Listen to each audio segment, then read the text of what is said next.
This is a reading of the public domain book, The Boy with Wings by Berta Ruck. Chapter 8. Laughing ODDS.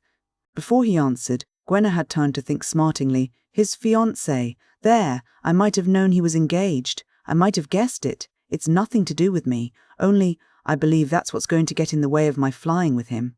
She won't let him. I mean, he'll always be taking her up. And I know who it is too. It's sure to be the one called Muriel that I saw go up with him at Hendon with the red hair and the scarf. I sort of guessed when I heard they were going up together that she must be his fiancée.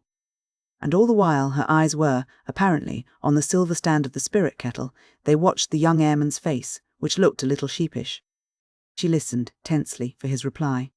Quite shortly, Paul Dampier, still munching cake, said, "Who? Oh, going on as usual, thanks." "Now I may tell you that that's merely a pose to conceal devotion," laughed his cousin, turning to Gwenna. "Just as if every moment were not grudged that he spends away from H.E.R. "Is it?" said the young girl with a smile. There was a bad lump in her throat, but she spoke with her most carefully, fostered English accent. I suppose that's natural," she remarked. Hugo, fondling his Chopin curl again, went on amusing himself with this chosen subject. "But, as is so often the case with a young man's fancy," he announced, "nobody else sees anything in her." The stricken Gwenna looked quickly at young Dampier, who was cutting the Titan wedges that men call slices of cake. How would he take it that it had been said of his adored one that no one saw anything in her? He only gave a short laugh, a confident nod of his fair head, and said, "They will, though." "Infatuated youth," commented Hugo Swain resignedly, leaning back, and he tries to cover it up by seeming casual. "Going on as usual" is said just as a blind. It sounds so much more like a mere wife than a fiancée, don't you think? "Ah, but you are cynique, monsieur," protested the young Frenchman, looking mildly shocked. "For you it is not sacred, the love for a wife." "Oh, look here, hadn't you better explain to them?" broke in Paul Dampier boyishly, having finished a large mouthful of his cake. "That you're rotting? Fiancée indeed. Haven't got such a thing in the world, of course." At this Gwenna suddenly felt as if some crushing weight of disappointment had fallen from her. "It's because I shall be able to go flying with him after all," she thought. Young Dampier, rising to take her cup, grumbled laughingly, "Do you suppose girls will look at a man nowadays who can't afford to spend the whole of his time gadding about after 'em, Hugo, as you can, or blowing what's my salary for an entire year on their engagement rings? My dear fellow, no girl in the world exacts as much of a man's time and money as that grand passion of yours does," retorted Hugo Swain. Not ill-naturedly. And turning to Leslie, he explained, "What I call Paul's fiancée is that eternal aeroplane he's supposed to be making." "Ah," said Gwenna, and then blushed violently, partly because she hadn't meant to speak, and partly because this had drawn the blue eyes of the airman quickly upon herself. "Yes, that incessant flying machine of his," enlarged Mr. Swain, lolling back in his chair and addressing the meeting. I believe it's correct to call the thing she, is more of a nuisance even than any engaged girl I've ever met. She interferes with everything this man does. Ask him to come along to a dance or the opera, or to see some amusing people, and it's always, 'Can't. I'm working on the cylinder, or the spiral, or the fourth dimension, or whatever it is he does think he's working on.' Practically, she spends all the time he's away from her ringing him up, or getting him rung up on the telephone. She eats all his spare cash, too. In steel instead of chocolate, I suppose," smiled Leslie. "And must she be humoured? She seems to have every drawback of a young woman with a diamond half-hoop. Is she jealous as well?" And then, while taking a cigarette from Hugo's case, the elder girl made, lightly, a suggestion that the listening Gwenna was fated to remember. "What would happen," asked Leslie dryly, "if a real flesh-and-blood fiancé were to come along as a rival to the one of machinery?" "Nothing would happen," Hugo assured her, holding out a lighted match. "That's why it would be rather interesting to watch. The complication of the aeroplane or the lady. The struggle in the mind of the young inventor. What? The girl." He tossed aside the match and glanced fleetingly at the grave cherub's face under Gwenna's white-winged hat. The girl versus the flying machine. "I'd lay 15-1 on the machine, Miss Long." "Done," said Leslie, demurely but promptly. "In half-crowns." "Yes, you'd back your sex, of course," Hugo took up gaily. The young Frenchman murmured, "But the machine is also of the sex of mademoiselle." Here, suddenly, the silently listening Gwenna gave a tiny shiver. She turned her head abruptly towards the open windows behind her, with the strutting pigeons and the sailing clouds beyond. It had seemed to the fanciful Celt that there in that too dainty room, now hazy with cigarette smoke, in that careless company of 2 girls and 3 young men, she had felt the hint of another presence. It was rather horrid and ghostly, all this talk of a machine that was made more of than a woman. A machine who clawed the man that owned her, just like a jealous betrothed who will not let her lover out of her sight. And supposing that conflict did come, on which Gwenna's chum and Mr. Dampier's cousin had laid their laughing bets.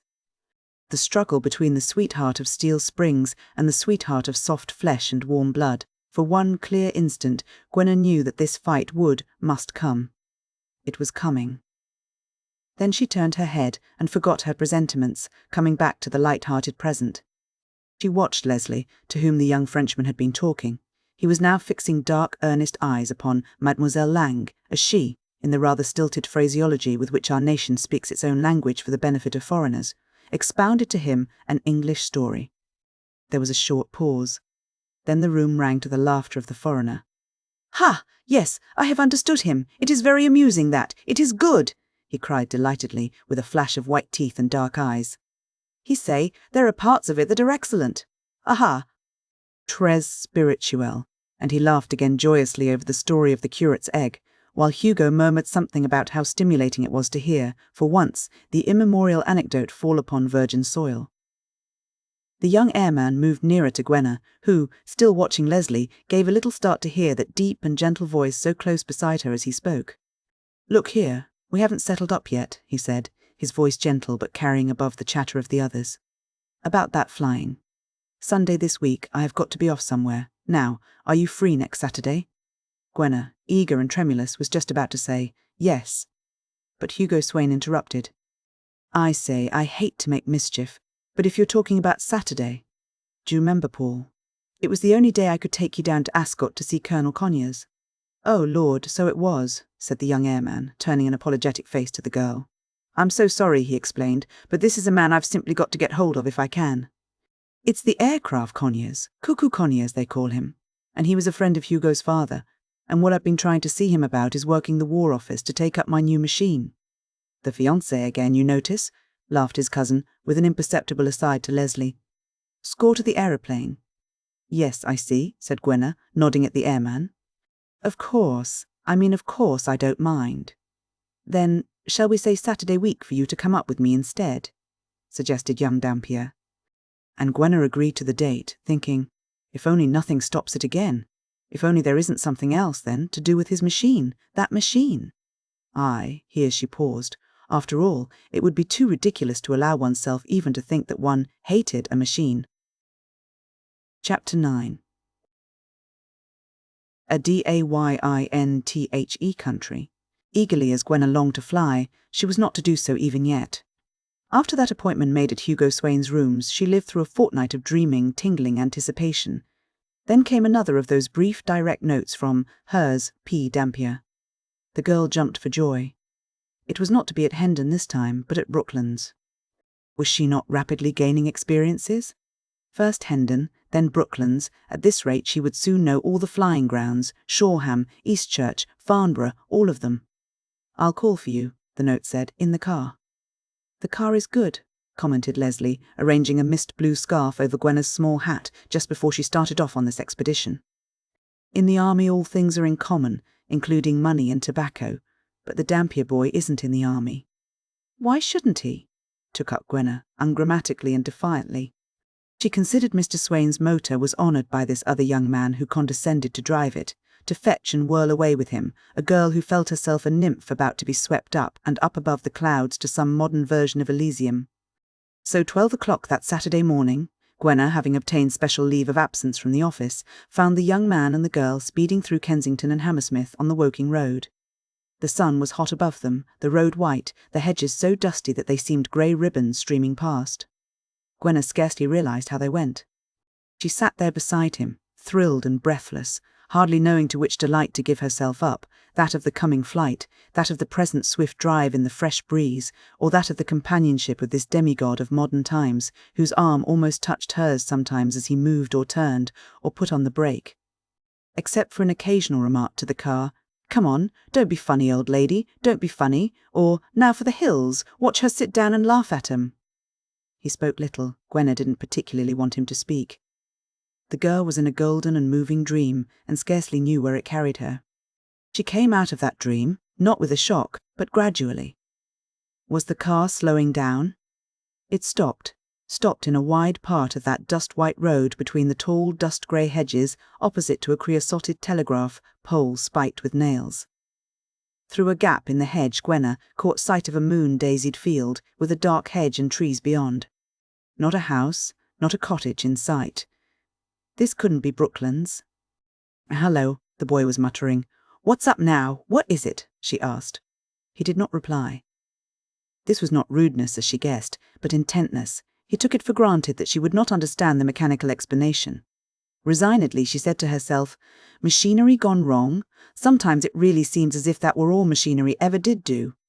Yet that's what he said he was interested in, more than anything. He was out of the car and had flung back the bonnet. Then he took off his coat and hung it up on one of the nails on that telegraph pole. He pushed up his shirt sleeves and bent over the toolbox on the step. Sitting there on the hot leather, Gwenna watched him. She heard the chinking of wrenches and spanners. Then he returned to the bonnet again, fumbling, handling, burrowing, grunting at things. 10 minutes elapsed. He then broke out emphatically. "Oh, Lord, I have done it now!" "Done what?" asked the girl anxiously. In tightening a nut with a spanner, the spanner had slipped. He had broken the porcelain insulation of the plug controlling the current. And now, good-humouredly smiling at his guest, he leaned on the door of the car with his brown forearms crossed and said, short-circuited, "Yes, I'm afraid that's killed it." "Killed what?" asked little Gwenna, in a fright. "Our flying for today," he said. He went on to speak about spare parts and how it would be necessary to send someone back to fetch something. Gwenna didn't care what it was. Her heart sank in dismay. "No flying? Must they go back after all now?" "Can't we get on?" she sighed. He shook his shining head. "We can make a picnic of it anyhow," he said more encouragingly. "Shall you be all right here if I run back to that inn we passed just now with the bit of green outside? I shan't be 10 minutes. Send someone off on a bicycle and bring some grub back here." He jerked on his coat and was off. Little Gwenna, sitting there waiting in the useless car, her small, disconsolate face framed in the gauze scarf with which she'd meant to bind her curls for the flying, was passed by 6 other motors on the road to Brooklands. It did not strike her, dreamily downcast as she was, that surely what the messenger from the inn was being dispatched to fetch might have been borrowed from one of these other motorists. Some of them, surely, would be men who knew young Paul Dampier quite well. Any of them might have come to the rescue. This, as a matter of fact, had struck Paul Dampier at once. But he didn't want to go on to Brooklands. Brooklands? Beastly hot day, crowds of people, go up in an affair like an old vanguard. What he wanted, after a hard day's work yesterday on his own, so different machine, was a day's peace and quiet, and to think things a bit over about her, the machine, lying on his back somewhere shady, with a pipe. Actually, he would rather have been alone. But this little girl, Miss Williams, she was all right. Not only pretty, but such a quiet, sensible sort of little thing. He'd take her up another time, since she was keen. He certainly would take her up. Not today. Today they'd just picnic. She wouldn't want to be giggling and chattering about herself the whole time, and all that sort of thing like some of them. She liked to listen. She'd be interested to hear what he'd been doing lately, about the machine. For a girl, she was pretty bright, and even if she didn't grasp things at once, she evidently liked hearing about the machine. Besides which, it often cleared one's own ideas to oneself, to have to set 'em out and explain about the machinery, very simply, to someone who was keen, but who hadn't a notion. They'd have a nice, peaceful time this afternoon, somewhere cool, instead of Brooklands. And a nice long talk, all about the machine. He returned to the girl waiting in the car. Gwenna, cheering up at the sight of him, saw that his pockets were bulging with bottles, and that he carried a square straw basket. There. "I might have taken Hugo's luncheon basket and filled that while I was about it, only I forgot there was one," he said, standing on the road and screwing up his eyes a little in the midday sun as he faced the car. "It's nicer eating out of doors when you get a chance. Beastly dusty on the road here, though, and things going by all the time and kicking up clouds of it all over you. We'll find a pitch in that field." So she jumped down from her seat, and the two left the glaring road and got through that gap in the hedgerow where maybush and blackberry trail and grass and campion alike were all thickly powdered and drooping with dust. And the boy and girl skirted another hedge that ran at right angles to the road. Halfway up that field, a big elm tree spread a patch of shade at its base, like a dark green rug for them to sit on. Paul Dampier put his coat down also. They sat, with moon daisies and branching buttercups, and cow parsley all sweet and clean about them. Here the country-bred girl, forgetting her disappointment, gave a quick little sigh of content. She glanced about her at the known faces of flower, friends in the grass, a diaper of colours. Each year she had loved the time when white daisies and red sorrel and yellow rattle flaunted together over the heads of the lower-growing clovers and speedwells and potentillas. This year it seemed lovelier than ever. She put out her hand and pulled up a lance of jointed grass, nibbling the soft, pale green end of it. "Here, are you as hungry as all that?" laughed young Dampier at her side. "We'll feed." He let Gwenna spread out upon the clean dinner napkin in which they were wrapped the provisions that he had brought from the inn. "All I could get. Bread and cheese. Couple of hunks of cold beef. Butter salt," he said, giving her the things as he named them. "Plates I said we wouldn't worry about. Chuck the crumbs to the birds. Here's what I got to drink, cider. Do you like it?" "Love it," said Gwenna, who had never happened to taste it, but she knew that she would love it. "Good. Oh, now I've forgotten the glass, though," exclaimed young Dampier, sitting up on his knees on the shaded patch of grass beside her. "We shall both have to use the lower half of my flask. Sorry, hope you don't mind." Gwenna, taking her first taste of cider in bird-like sips from that oblong silver thing, remembered the old saying, "Drink from my cup and you will think my thoughts." Then he put down upon the dinner napkin the half-loaf and the lump of cheese that he had been munching. He took the half of the flask simply, out of the girl's hand, poured out more cider, and drank in turn. "That's better," he said, smiling. She smiled back at him. She had ceased to feel any shyness of this fair-haired aviator who rested there beside her in this oasis of shade from the elm, while beyond them stretched the wide, dazzlingly bright desert of the flowering meadow, bounded by its hedges. He cut off the crusty part of the loaf for her, since she said she liked it. He sliced for her the damp and pinkish beef, since she would not confide to him her deep and feminine loathing of this fare. The woman is not yet born who can look upon cold meat as a food, and they drank in turn from his silver flask.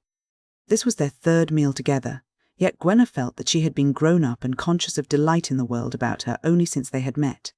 Ease and gaiety rose between them in a haze like that which vibrated over the warm hayfield where they feasted. "I say, I shall have to give a lunch at the Carlton to everybody I know," he laughed, half to himself presently. "If I do get Colonel Conyers to make him take up the PDQ then," turning more directly to her. "Sorry, you don't know that joke. It's my aeroplane, you know." "Oh yes, the one Mr. Swain calls your fiancé," took up Gwenna quickly. Then she wished she hadn't said that. She reddened. She turned her supple little body to toss crumbs to a yellow hammer that was eyeing them from a branch in the hedge behind her, and then she asked, "Why the PDQ?" "Because she will be the Paul Dampier one, I hope," explained the young inventor, "and I always think of her as that other, because it means pretty damn dashed quick." "Oh, is that it?" said Gwenna. She echoed crossly to herself, "I always think of her, indeed. It sounds like—" and she finished her thought with the hardest working word in her native tongue, the Welsh for sweetheart. "It does sound just as if you were talking about his Cariad."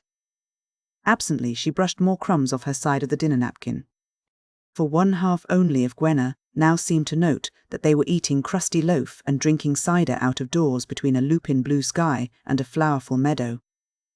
The other was conscious of nothing but her companion, of the clear friendliness of his eyes, those eyes of Icarus, of his deep and gentle voice saying, "Mind if I smoke?"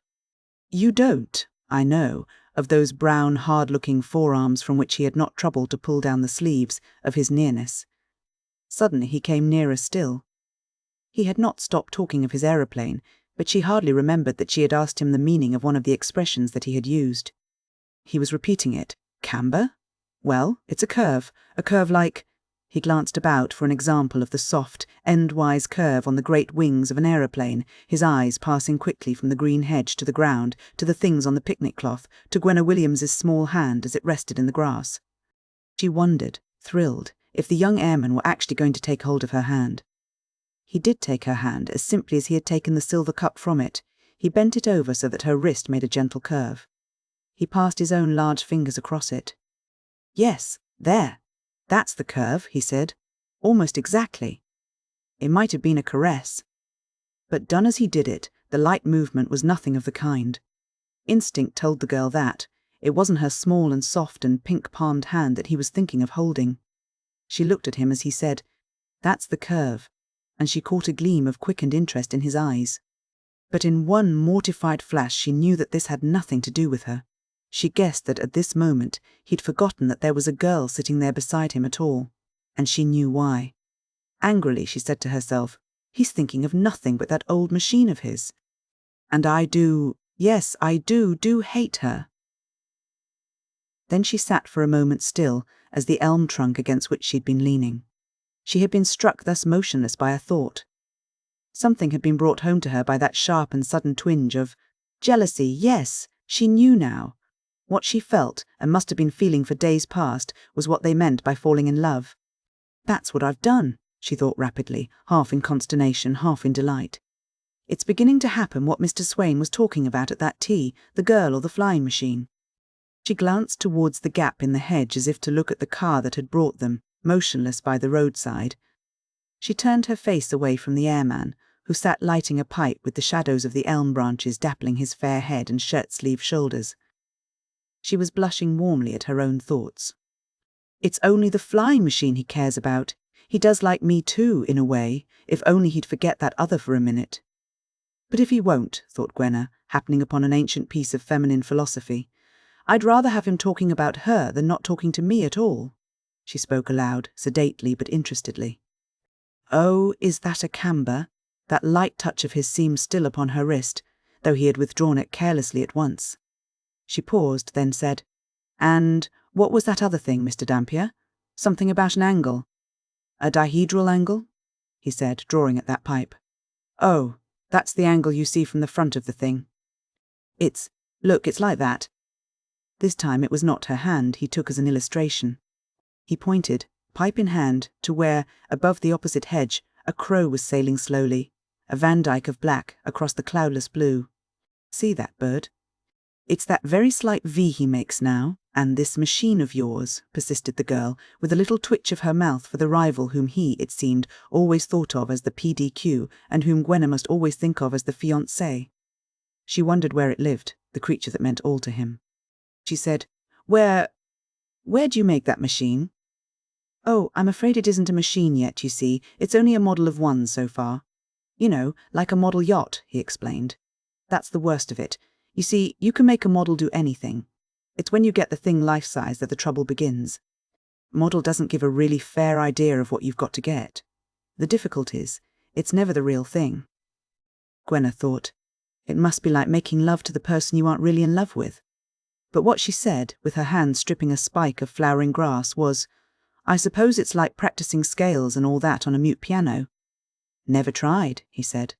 "Then the model's at my own place, my room's in—" Here he broke off with a laugh.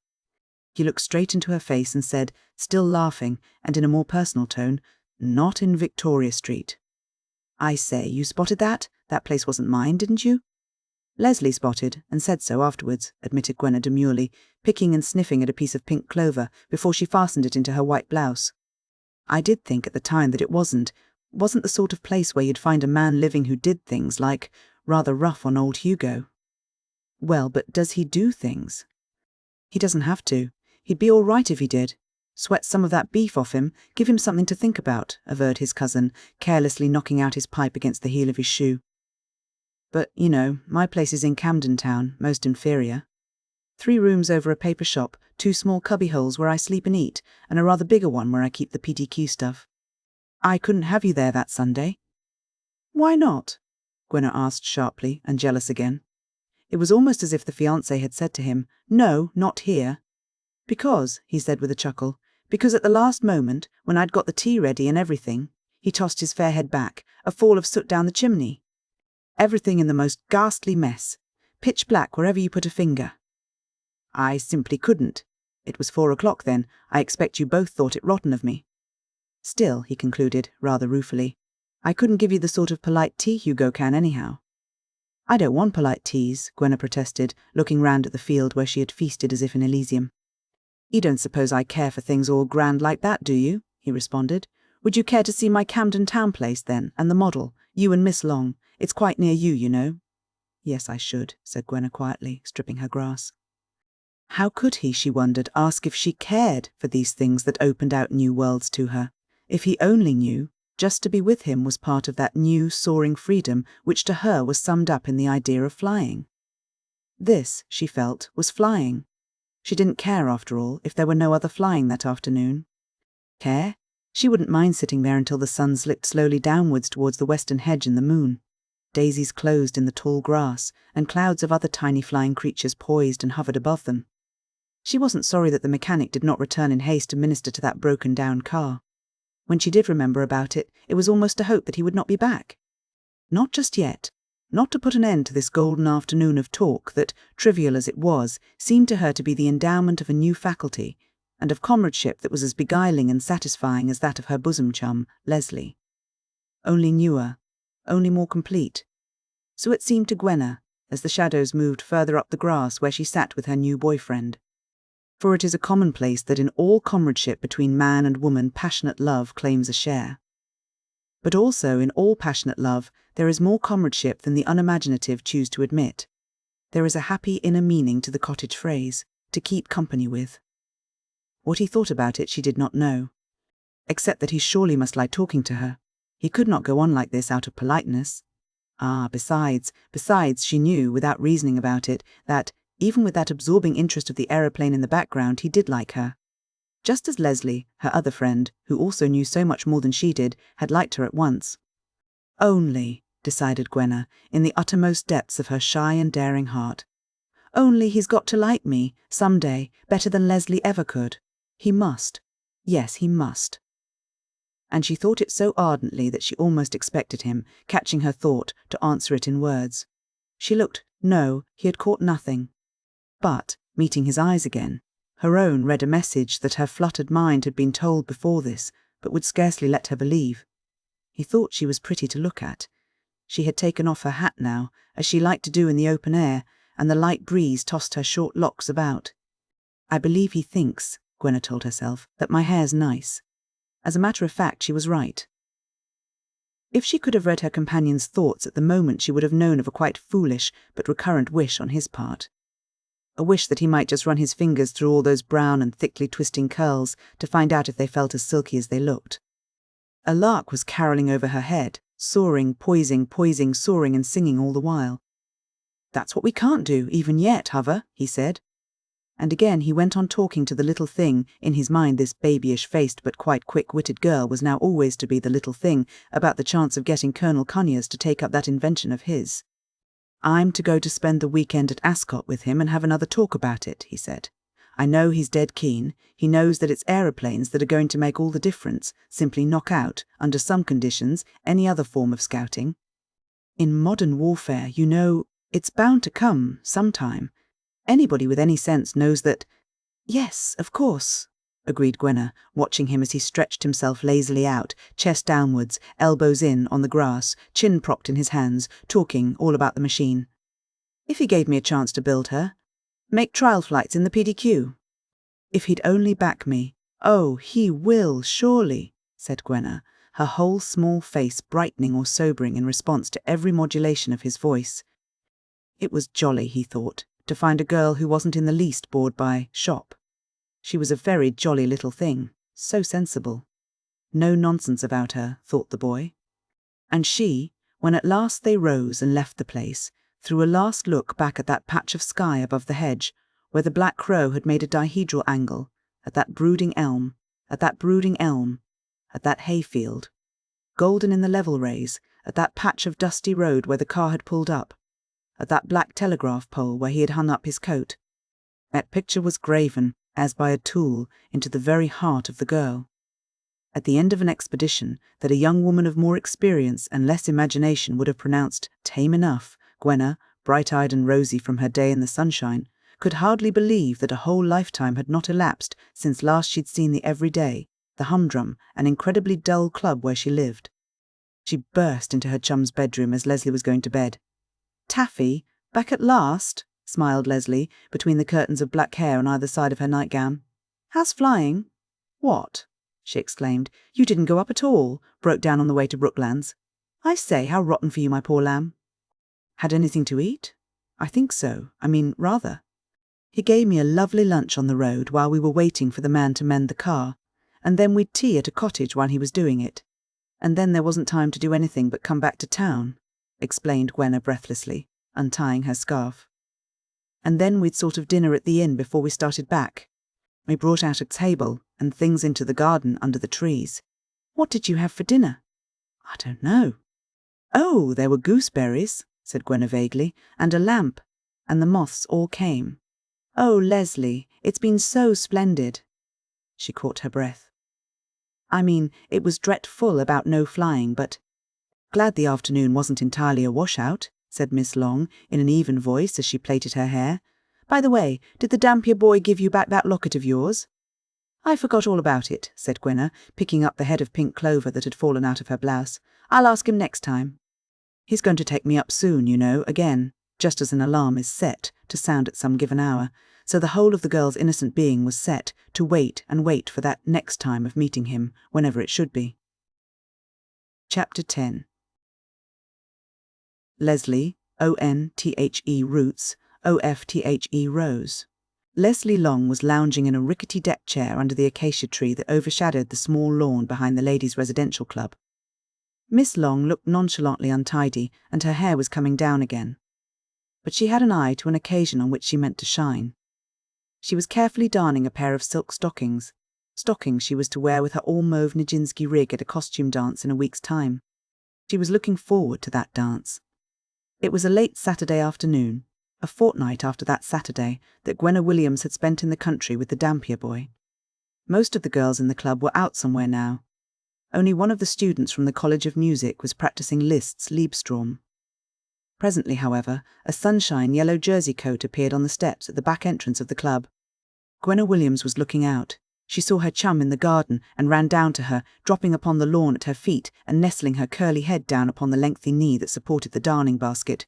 Gwenna's small face looked petulant, miserable. She felt it. Leslie, to whom of course the other girl was as an open book, asked no question. She left that to Gwenna, who had never, so far, made any spoken admission of what had happened, or not happened, since the evening when they had dressed together to go to that dinner party at the Smiths. It was Gwenna who asked the first question. With a stormy and troubled sigh, she broke out, apropos of nothing. How is one to make him? How is one ever to get a young man to like one if he hardly ever sees one? Leslie looked down at her over the second mauve stocking that she was drawing over a yellow wooden darning mushroom. Tut, said Leslie, with her usual mock unction. What is all this about getting a young man to like one? What an expression, my love! And worse, what a sentiment! Surely you know that men, nice men, think very lightly of a girl who does not have to be wooed. With deference, Taffy, with reverence, with hovering uncertainty and suspense, and the rest of that bag of tricks. The soft, persistent notes of the Liebestrom coming through the open club windows filled a short pause. Leslie threaded her needle with mauve silk, then took up her mushroom and her theme once more. Men care little for the girl who drops like a ripe plum, unripe fruit being obviously so much sweeter, into their mouths. Query. Why go about with their mouths open? Not so. The girl who pleases is the girl who is hard to please. A small, discouraged sigh from Gwenna, as she sat there with her yellow jersey coat spread round her like a great dandelion in the grass. Oh, but supposing she isn't hard to please, she faltered. Supposing somebody pleased her awfully, if he'd let her, Oh, I dare say you think I'm dreadful. You outrage my most sacred, their names, convictions, Taffy, declared Leslie, solemnly running her needle in and out of the stretched silk. How many times must you be told that the girl a man prizes is she who knows how to set the very highest value upon herself? The sweetly reserved girl who keeps him guessing. The truly maidenly type who puts a barrier about herself and, as it were, says, mind the barbed wire. Thus far, unless it's going to be made worth my while, for good. Haggling little Hebrew, concluded Miss Long. For the girl at whom everybody is shocked has standards of her own. Yes, there are things at which she, even she, is shocked in turn. Leslie, speaking of that other belauded type, quoted, "Oh, the glory of the winning when she's won." Perhaps. And in her voice there was honest disgust. No, but Leslie, stop laughing about it all, and tell me, really, now, appealed the younger girl, leaning an arm upon her friend's knee and looking up with eyes imploring guidance. You've known lots of men, you've had them, well, admiring you and telling you so. Thank you, yes, said Leslie, demurely darning. You mightn't think it to look at me in this blouse, but I have stood plenty of emotional drinks of that kind. Then you know. You tell me, pleaded Gwenna, pathetically earnest. Is it true that men don't like you if they think you like them very much? Leslie's impish face peeked at her over the silk stocking held up over the mushroom. And Leslie's mouth was one crooked scarlet curve of derision. But it straightened into gravity again as she said, I don't know, Taffy. Honest Injun, one woman can't lay down rules for another woman. She's got to reckon with her own type. Just pick up that hairpin, will you? And his. I can only tell you that what is one man's meat is another man's won't meet. Gwenna, at her knee, sighed stormily again. Leslie, rearranging herself cautiously in the insecure deck chair, put a finger through one of Gwenna's curls and said very gently, Doesn't the Dampier boy come to meet it then? Gwenna, carnation red, cried, Oh no, of course not. I wasn't thinking of him. In the same breath she added shamefacedly, How did you know, Leslie? You are clever. And then, in a soft burst of confidence, Oh, I have been so worrying, all these days and days, Leslie, and today I felt I simply had to tell you about it, or burst.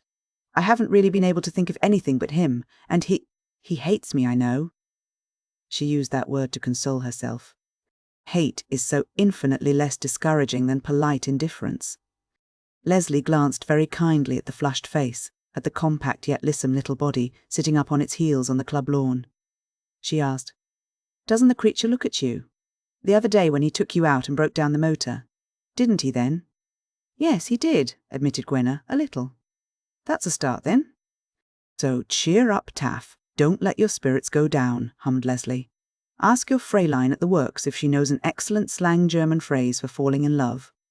Der hat sich aber Mann ordentlich verguckt. He's been and looked himself well into it. I am glad the Dampier boy did look. It is engendered in the eyes, as poor old Bernard Shaw used to say. It will be all right. Will it, do you think? Will it?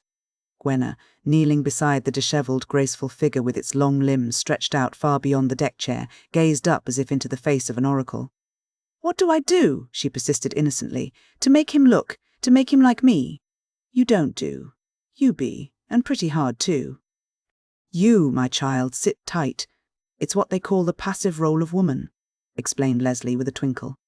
Like this.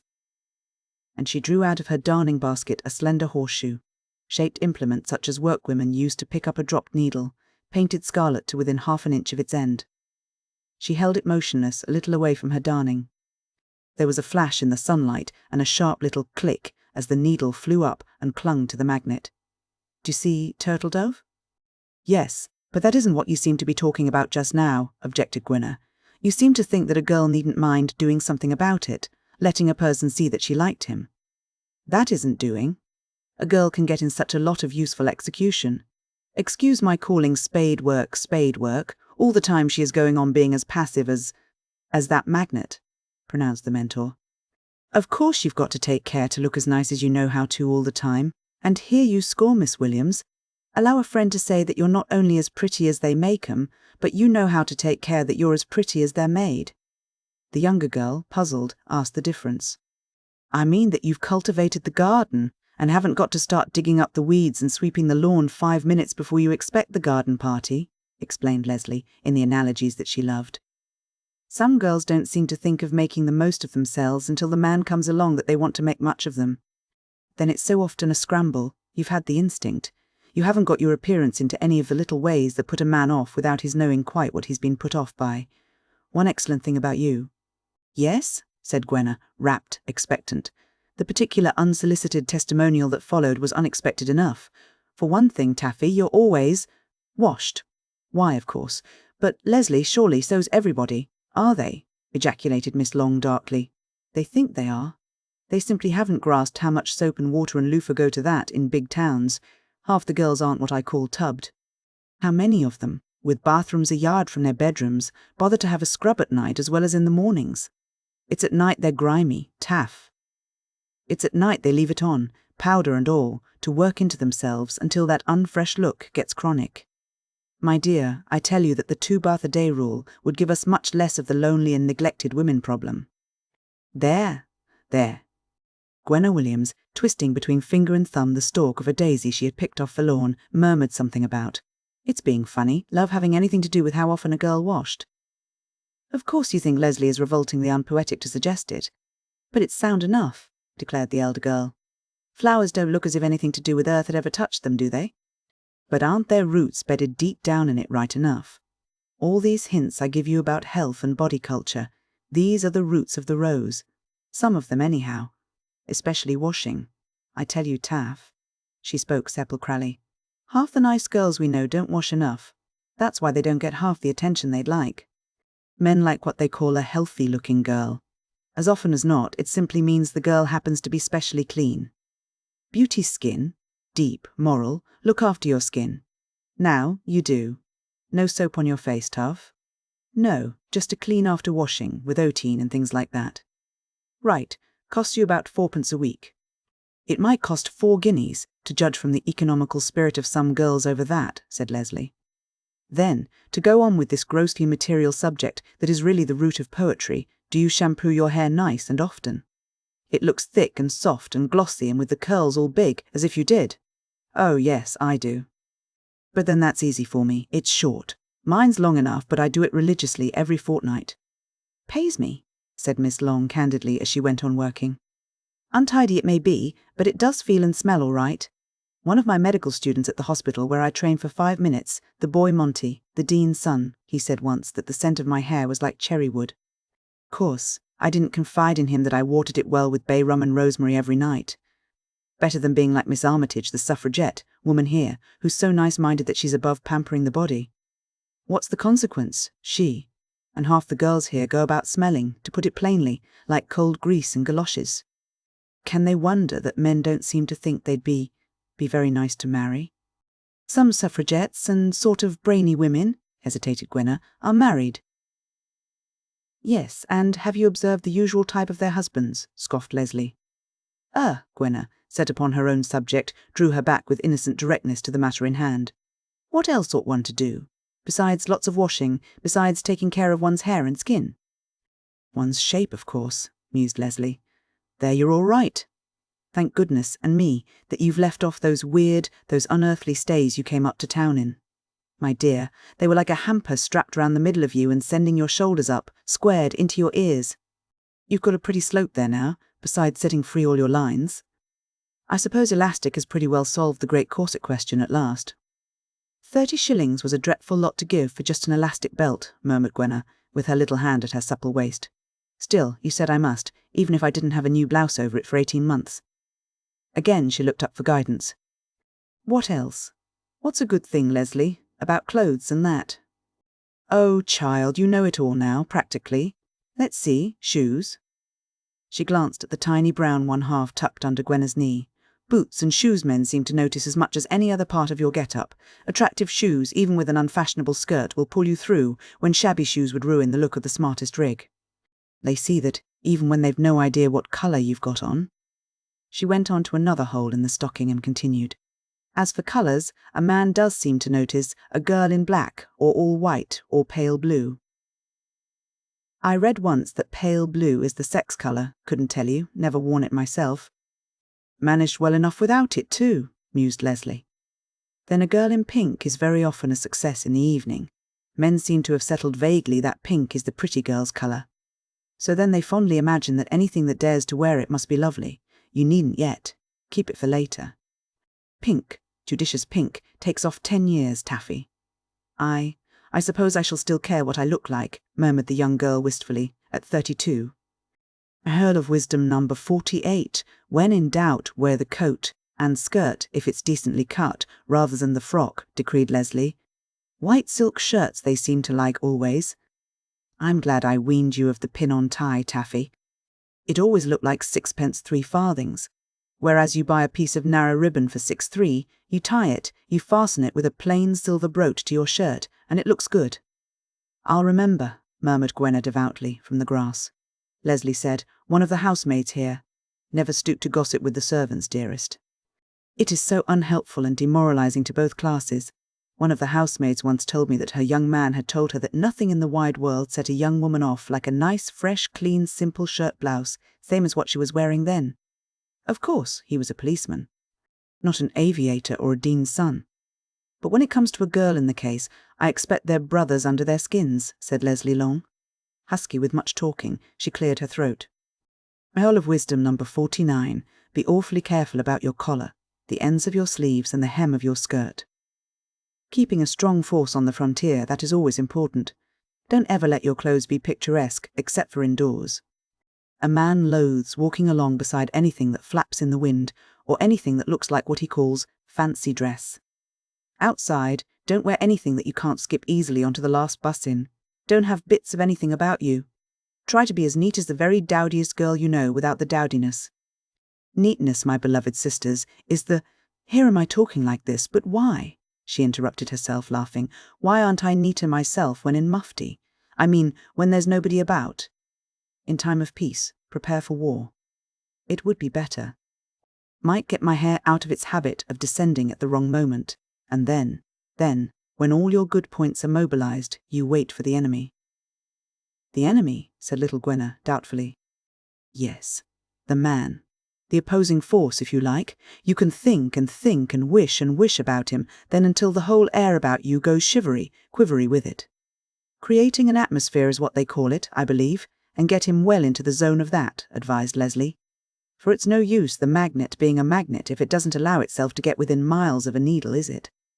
Might as well be any old bit of scrap iron. Plenty of girls. Nice girls, I mean. Not like that deplorably vulgar Miss Long. What she's doing in a club that's supposed to be for ladies I don't know. The horrid thing she says. Bad form, and I'm sure if she says those here she must have heaps of other worse things she could say, and probably does to some people. Where was I? Ah, yes, rattled on Leslie, with her black head flung against the striped canvas back of the chair, her eyes on her surprisingly neat darning. I was going to say, plenty of nice girls muff everything by putting too much distance that doesn't lend enchantment to the view between themselves and the men that aren't often sharp enough to deserve being called the needle. Don't you make the mistake of those nice girls, Taffy? Well, do I want to, but how can I help it? How can I even try to be anything if he isn't there to know anything at all about it? I don't see him, I don't meet him, mourned the Welsh girl in the soft accent that was very unmistakable today. It's a whole fortnight, Leslie, since that lovely day in the fields. It seems years. He hasn't written or anything. I've waited and waited. And sometimes I feel as if perhaps I shouldn't ever see him again. After all, I never did see him properly before we went to your sister's that night. Oh, isn't it awful to think what little chances make all the difference to who one sees or doesn't see? I can't know for certain that I shall ever see him again. Oh, Leslie. Leslie cut her last needleful of lilac silk and answered in the most reassuringly matter-of-fact tone, but of course you will. If you want to enough. For instance, should you like to see him at this dance? Dance? Inquired Gwenna, dazed. Yes, this fancy dress affair that I'm doing these stockings for. I won these in a bet from one of my Woolwich cadets. This Tamasha next week. But he isn't going, is he? And I'm not even asked. And can't these things ever be arranged? Demanded her chum, laughing. Can do, Taffy. Leslie will manage. Oh, but that's so kind, murmured the younger girl, overcome. Do you expect me not to be kind? To another girl in love? Nay, oh Taffy, I leave that to the nicest of the girls who think it horrid to think about young men even. Gem of truth, number 80. It isn't the little girl who's had plenty to eat, who's ready to snatch the bun out of the hand of the next little girl, said Leslie. She rolled the silk stockings into a ball and rose in sections from that sagging chair. Leslie will see you're done all right. All that remains to be discussed is the question of what you're to wear at the dance. This question Leslie settled as the two girls went for an after-supper stroll. They went past the summer crowd patrolling the Spaniards' Road, past the patch of common and the benches and the pond by the flagstaff that make that part of Hampstead so like a bit of the seaside. It was a golden evening. In the hazy distance, a small greyish winged object rose above the plain which was Hendon, and moved to the left towards the blue taper of Harrow Church, then sank out of sight again. There's one, sighed Gwenna, her eyes on the glowing sky where the biplane had been circling. He's in it, perhaps. Little recking what plans are now being made for his welfare by me, observed Miss Long, as the two girls descended the hill and found at last a birch thicket that was not held by Cockney lovers. She let herself down cross-legged into the bracken. The Welsh girl perched herself on a branch of the birch tree that was polished smooth as an old bench. Thus she sat among the stirring leaves, head on one side, listening, her babyish face looking down intent against the sky. "Ah, that's you, a cherub. That's what your fancy dress is to be," pronounced the elder girl. "Just your own little crop-curled head with nothing on it, and a ruff of cherub's wings up to your chin. Those little wings off your hat will do beautifully. Below the ruff, clouds, appropriate background for cherubs. Your misty white frock with no sash this time, and one of those soap bubble-coloured scarves of Liberty gauze draped over it to represent a rainbow, little silver shoes. Strictly speaking, cherubs don't have those, of course. But if you can't become a Queen of Spain, if you can't be realistic, be pretty.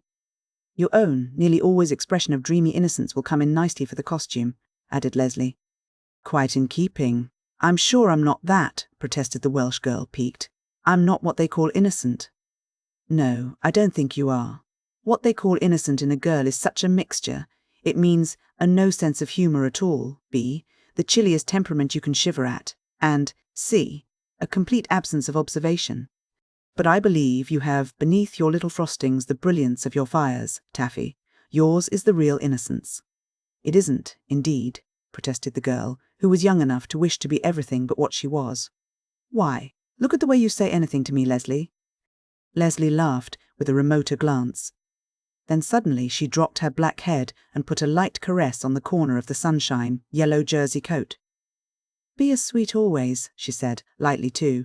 "Look as sweet at the dance." Chapter 11. The Heels O.F. Mercury. This injunction Gwenna carried out to the letter a week later. Never had she looked so pretty as when she smiled at her own reflection in her bedroom mirror above the cherub's ruff of wings on the evening of the dance. It was given by some wealthy theatrical people whose set often intermingled with that to which Hugo Swain belonged.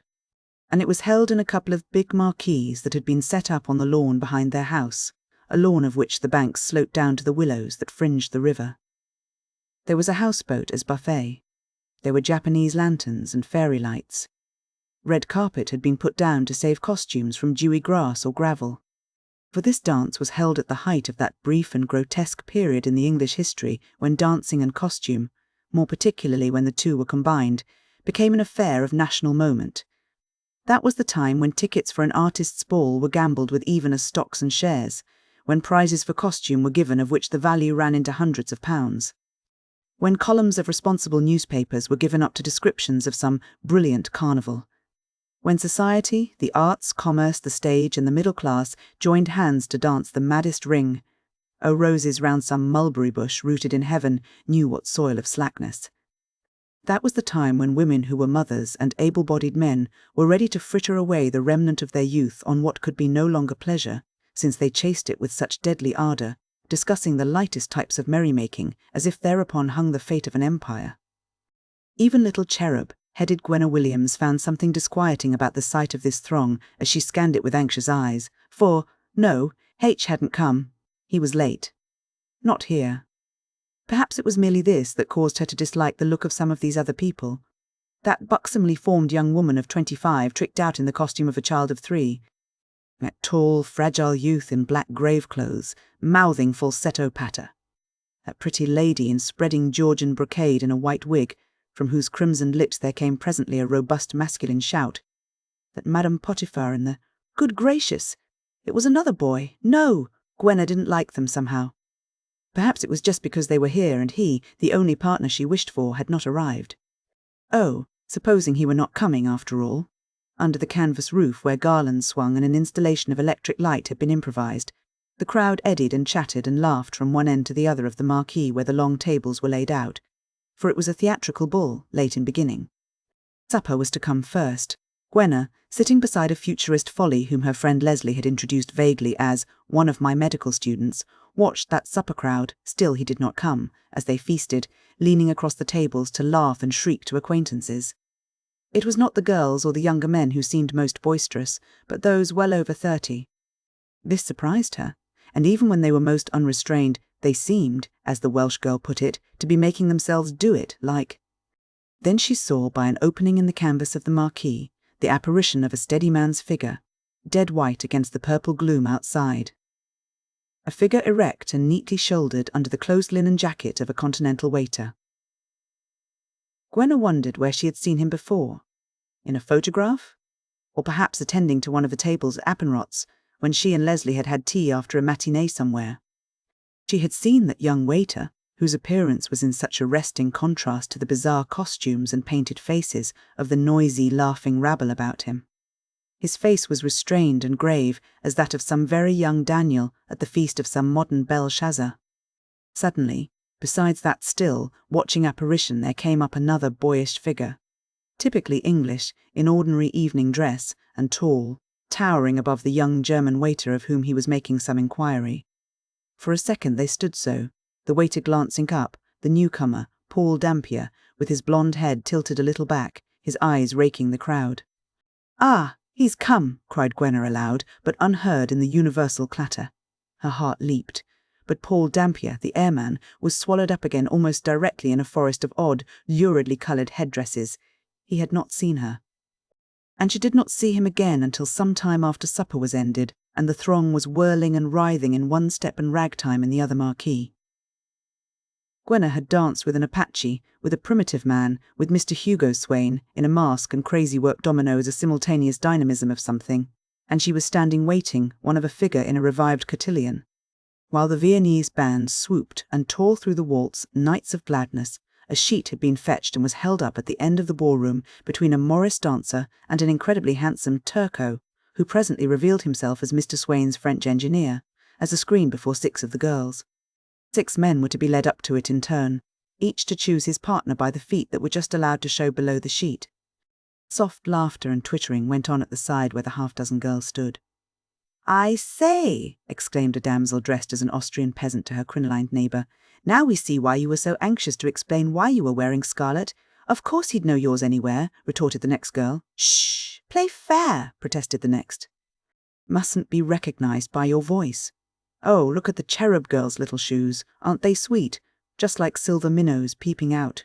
Here Gwenna, standing sedately beside the scintillating, mauve-limbed Nijinsky Leslie, lifted her head in quick attention. She had recognised a voice on the other side of the sheet, a voice deep and gentle and carrying through the clatter of talk and the mad, syncopated music. It protested with a laugh, "But look here, I can't dance all these weird—" It was the airman. Her airman. Her airman. "Oh, he's just there. He's going to choose. If only he'd choose me," thought Gwenna, breathlessly fluttering where she stood. Then she remembered. "Oh, but he won't know me. He doesn't know I was to have silver shoes. If there was only something to show him which I was, I believe he'd choose me.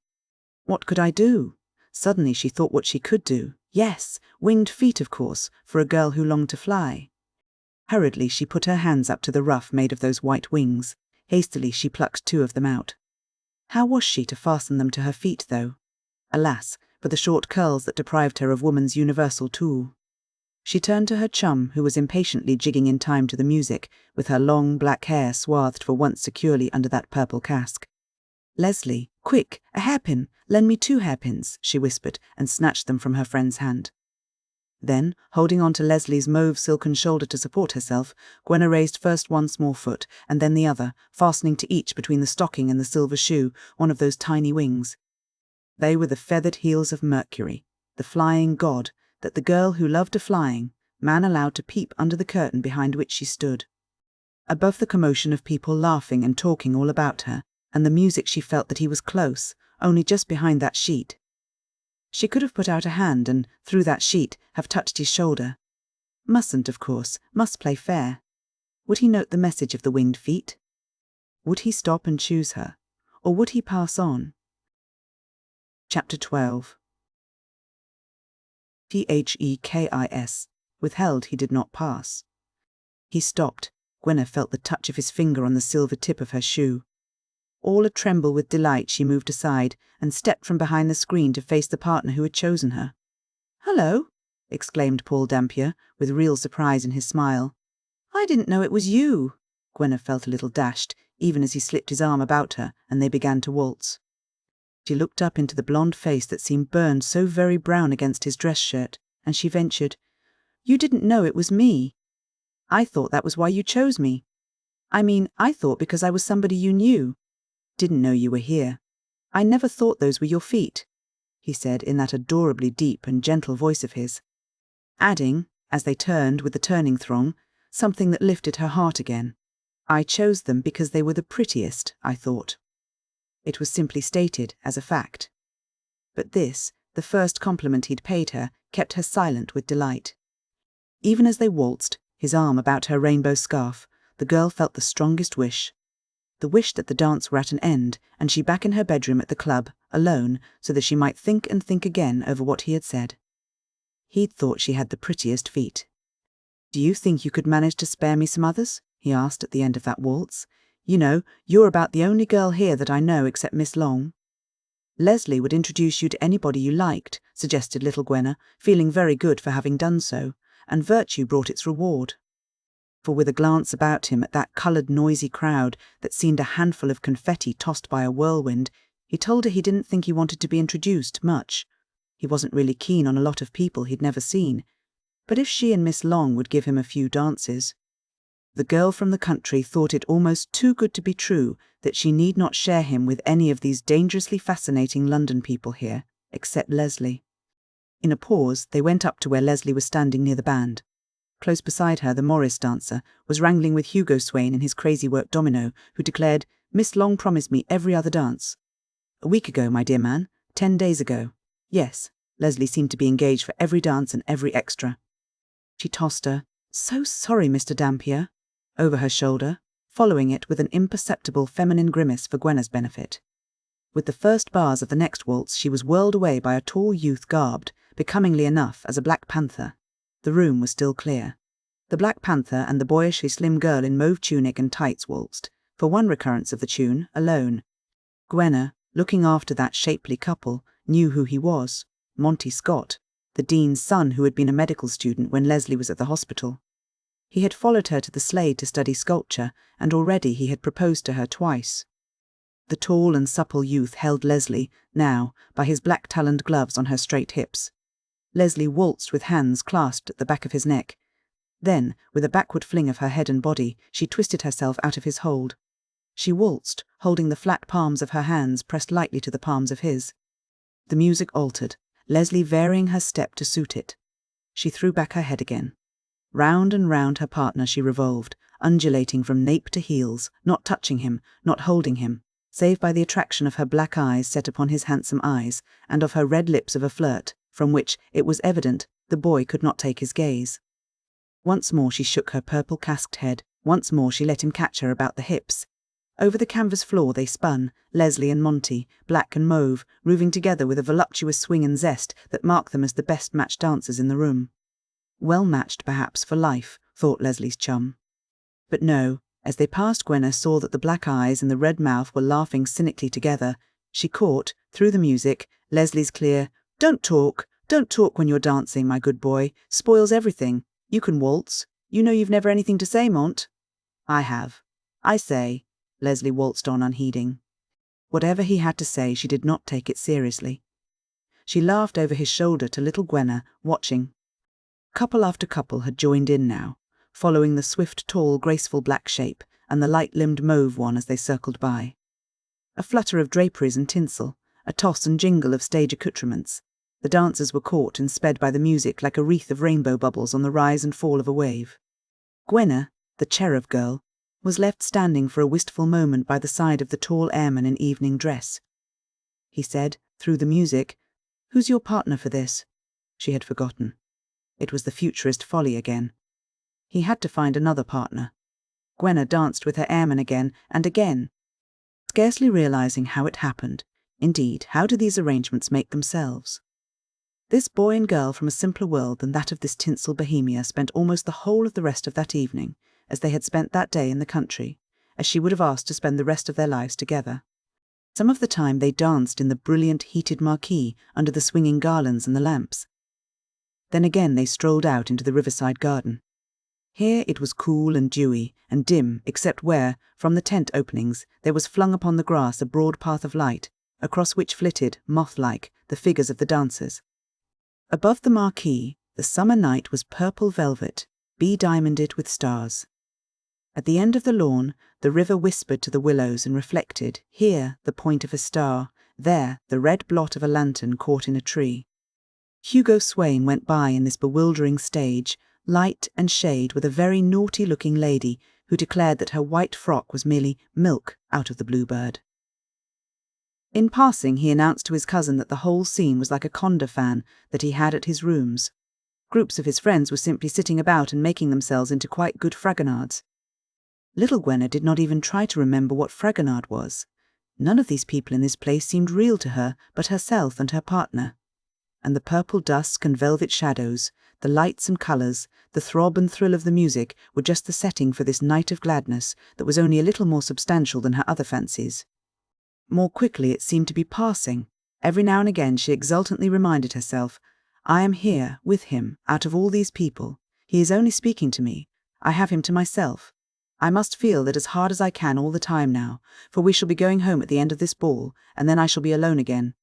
If only I could be with him for always. How extraordinary that just to be with one particular person out of all the world should be enough to make all this happiness. With her crop-curled head close against his shoulder as they danced, she stole at her boyish partner the shy, defiantly possessive glance that a child gives sometimes to the favourite toy, the toy that focuses all his dreams. This was the one particular person out of all the world, whose company answered every conscious and unconscious demand of the young girl's nature, even as his waltz step suited her own. Yet she guessed that this special quiet rapture could not last. Even before the end of the dance, the end of this must surely come. It must have been long hours after the waltz cotillion that they strolled down to a sitting-out arbour that had been arranged at the end of the path nearest the river.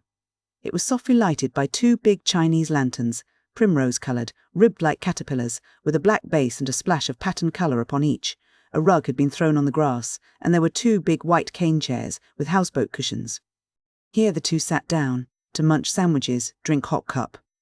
I remembered to bring 2 glasses this time, said Paul Dampier. Gwenna smiled as she nodded. Her eyes were on those silver-white finned minnows of her feet that he had called pretty. He followed her glance as he took another sandwich. Rather a good idea, wings to your shoes because you're supposed to be a cherub. Oh, but that's not what the wings were supposed to be for, she said quickly. I only put those in at the waltz cotillion so that... Here she stopped dead, wishing that the carpeted grass might open at those winged feet of hers and swallow her up. How could she have given herself away like this? Let him know how she had wanted him to choose her, when he hadn't even known she was there, hadn't been thinking about her. She flurried on, so that they should look more like fancy, dress shoes instead of real ones. He turned his head, dark and clean-cut against the lambent swaying lantern. He said, out of the gloom that spared her whelming blush, "Oh, was that it?" "I thought," he added with a teasing note in his voice, "I thought you were going to say it was to remind me that I'd promised to take you flying, and that it's never come off yet." Gwenna, hesitating for a moment, sat back against the cushions of the wicker chair. She looked away from him and then ventured a retort, a tiny reproach. "Well, it hasn't come off. No, you know. It's too bad, really. I have been most frightfully busy," he apologized. "But we'll fix it up before you go tonight, shall we? You must come."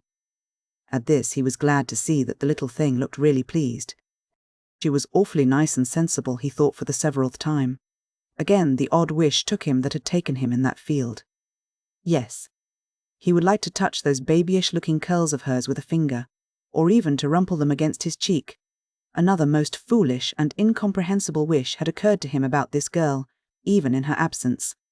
Apropos of nothing, one evening in his rooms he had remembered the look of that throat of hers, round and sturdy and white above her low collar, and he had thought he would rather like to put his own hands about it and to pretend, quite gently of course, to throttle the little thing. Tonight she'd bundled it all up in that sort of feather boa. Pity, she was ever so much prettier without. Fellow can't say that sort of thing to a girl, though, thought the simple Paul. So he merely said, instead, "Let me stick that down for you somewhere," and he leant forward and took from her the plate that had held her cress and chicken sandwiches. Then he crossed his long legs and leant back again. It was jolly and restful here in the dim arbour with her. The sound of music and laughter came, much softened, from the marquee.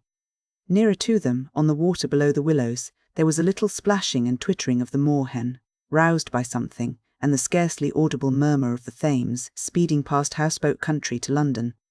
The workaday embankment. It was jolly to be so quiet. Then, into the happy silence that had fallen between them, there came a sound, the sound of the crunching of gravel. Gwenna looked up. 2 figures sauntered past down the path, both tall and shapely and black against the paling, star-sprinkled sky above the frieze of sighing willows. Then Leslie's clear, careless voice drifted to their ears. "Afraid not. Anyhow, what on earth would be the good of caring a little? I look upon you as such an infant, in arms." Here there was a bass mutter of, "Make it your arms and I don't mind." Then Leslie's insouciant, "I knew you'd say that obvious thing."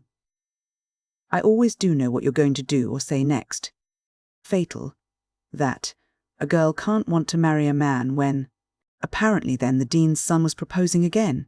As the couple of free-limbed black shadows passed nearer, Paul Dampier kicked his heel against his chair. He moved in it to make it creak more noisily.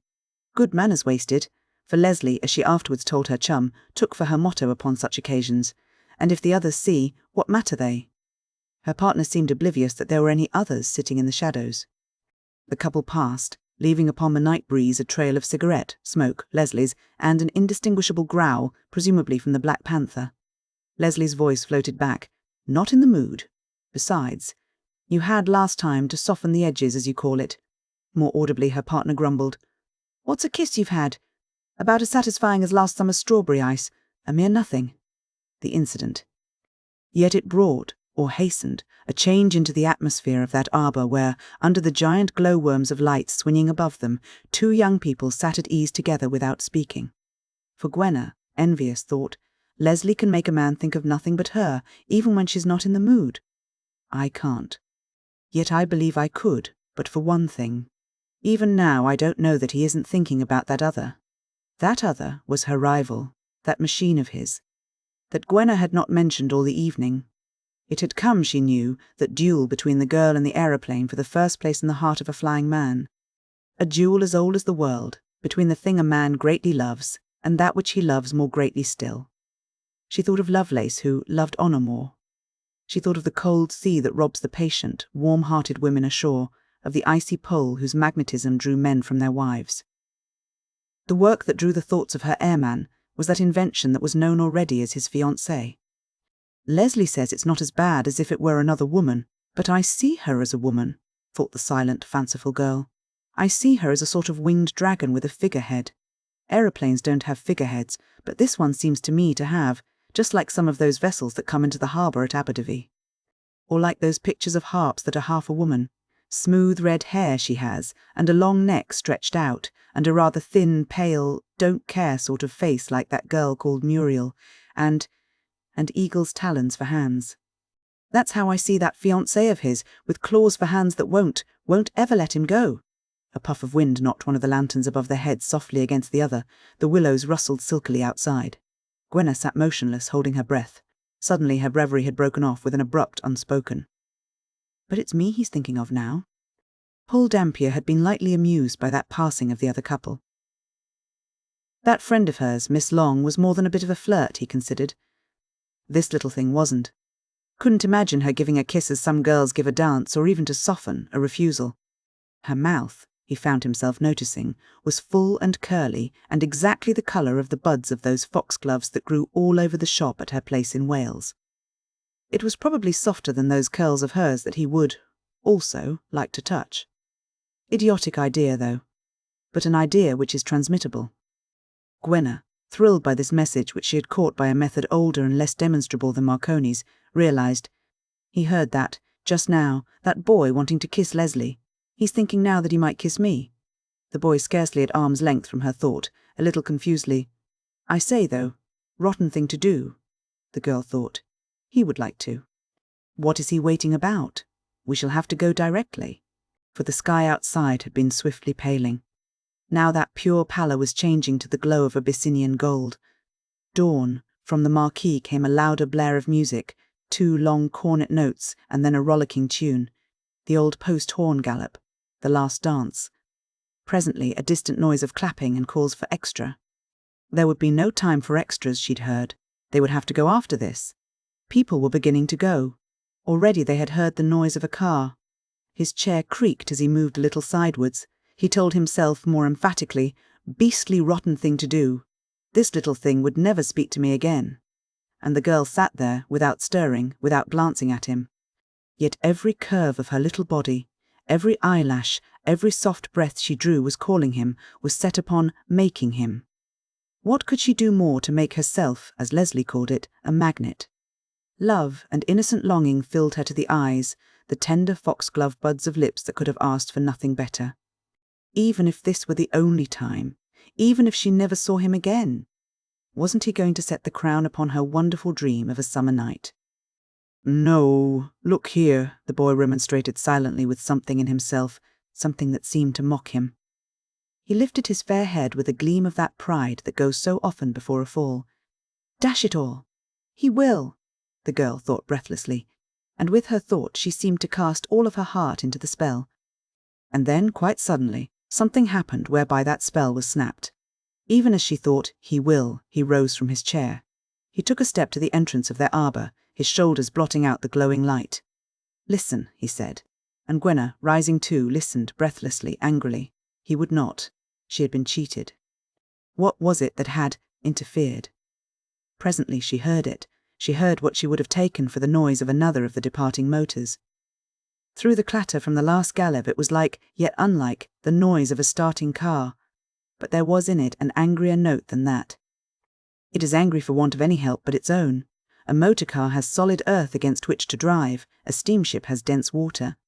But the machine that caused this noise was beating her metal thews against invisible air. It was an aeroplane. Look, said Paul Dampier. Far away over the still benighted land she rose, and into that glory of Abyssinian gold beyond the river. Gwenna, moving out onto the path, watched the flight. Before, she had wondered that these soaring things didn't come down. Now, she would have wondered if they had done so. Steady as if running on rails, the aeroplane came on overhead, her sound as she came now loud, now soft, but always angry, harshness like that of a woman who lives to herself and her strivings, with no comradeship of earth on which to lean.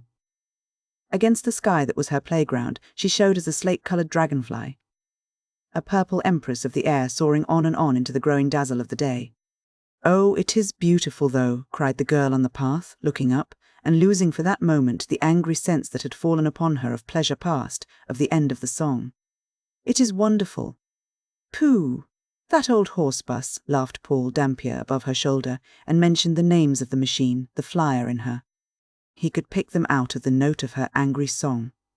That will be nothing to my PDQ, he declared exultantly as they walked on up the path towards the marquee. You wait until I've got my aeroplane working. That'll be something new in aviation, you know, nearest thing yet to the absolute identity of the man with the machine. He yawned a little with natural sleepiness, but his interest was wide awake. He could have gone on until breakfast time explaining some fresh point about his invention, while the girl in those little silver-heeled shoes paced slowly up the path beside him. He was going on. Make all those other types, English or foreign, as clumsy as the old-fashioned bone-shake bicycle. Fact, he declared. Now, take the Tobe, hullo. Bit, said a voice. The German word came across a pile of plates deftly balanced upon a young man's forearm. That arm was clad in the sleeve of a trim white jacket, buttoned over a thick and compact little chest. The waiter's hair was a short, upright golden stubble, and another little stubble of gold sprouted upon his steady upper lip. He had come up, very softly, behind them. He spoke again in excellent English. By your leave, sir. Dampier made way for him, and he passed. Gwenna, with a little shiver, looked after him. The sight of the young waiter whom she had noticed at the beginning of the evening had given her an unreasonable little chill. Perhaps it was because his softly moving, white figure against those willows had loomed so like a ghost. Dampier said, Rotten job for a man, I always think, hanging about and picking up things for other people like that. Yes, said Gwenna, absently, sadly. It was the end now, quite the end. They'd got to go home, back to everyday life, the club, the works, nothing to live for except, yes, his promise that he would take her flying soon. Above, in the glowing sky, the aeroplane was dwindling, to disappear. The waiter, turning a corner of the dark shrubbery, had also disappeared as they passed. From behind the shelter of the branches he was watching. He was looking after Paul Dampier, the airman, the inventor of the newest aeroplane. Chapter 13. The flying dream. Those dreams come true that are dreamed on Midsummer Night. This saying Gwenna had read somewhere, but she had forgotten all about it until, on the night of June 24th, 1914, she dreamed the most vivid dream of all her 22 years. Many people have that same dream, or versions of it, often in a lifetime. Scientists have written papers on the whys and hows of it. They tack a long name to it. But little Gwenna Williams had never heard of levitation. To herself she called it afterwards that flying dream. It seemed to her that when it began she was still half awake, lying in her narrow white bed with the blankets tossed onto the floor of her club bedroom.